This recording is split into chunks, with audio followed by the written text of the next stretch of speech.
make potato farmer sausage casserole. So I've already started with my sauce. I have about a tablespoon and a half of some butter and flour that I melted in the microwave. And then I've added about a cup and a half of milk.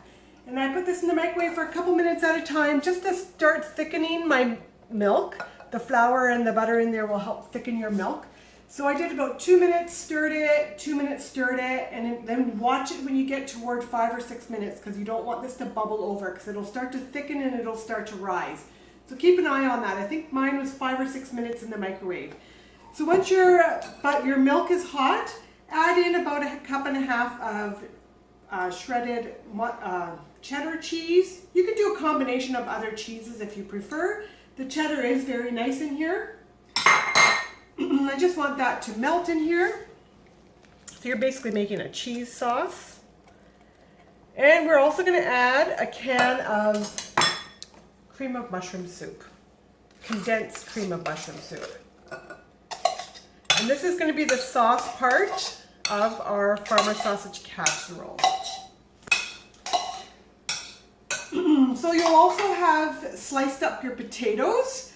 I have approximately 8 medium-sized potatoes. I weighed it out. It was about 2.5 pounds worth of potato. And I had my farmer sausage that I've sliced up. That's about 1.5 rings. Or if you buy the Harvest farmer sausage from Costco, that would be 3. It comes in just a stick, 3 sticks of farmer sausage. And you can also hide a few vegetables in this casserole, some cauliflower and broccoli. I only happen to have some cauliflower in the house. I didn't have any broccoli, but I just steamed my cauliflower just a little bit so it's not raw, and just so it helps make it soft inside our casserole. So what I'm going to be doing here is I'm going to layer my potatoes in the bottom.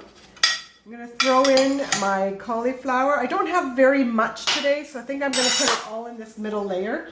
But normally I would put a little bit of broccoli, a little bit of cauliflower, and then I would put that again on another layer later on. But I'm just going to put that all in my middle layer. And you're going to put about half of your farmer sausage in here.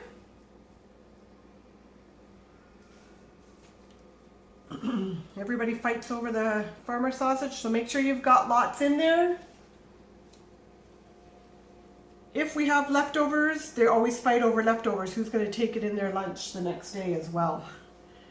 All right, and then we're going to pour approximately half of our sauce on here.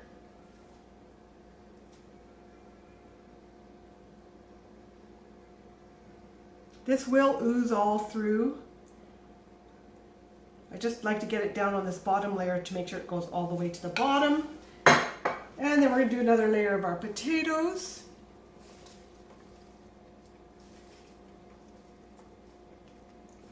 So you just slice your potatoes. You can just slice it by hand, or if you have some kind of a potato slicer or a mandolin or a salad master chopper, you can just chop them that way. It's just much quicker. All right, and then we're going to throw in some more farmer sausage, or this is where you would do extra broccoli or cauliflower if you had enough for another layer.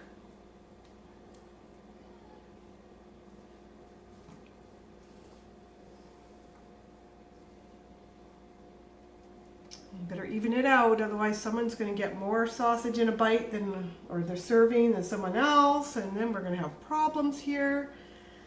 All right. And then you're going to put the rest of your sauce on.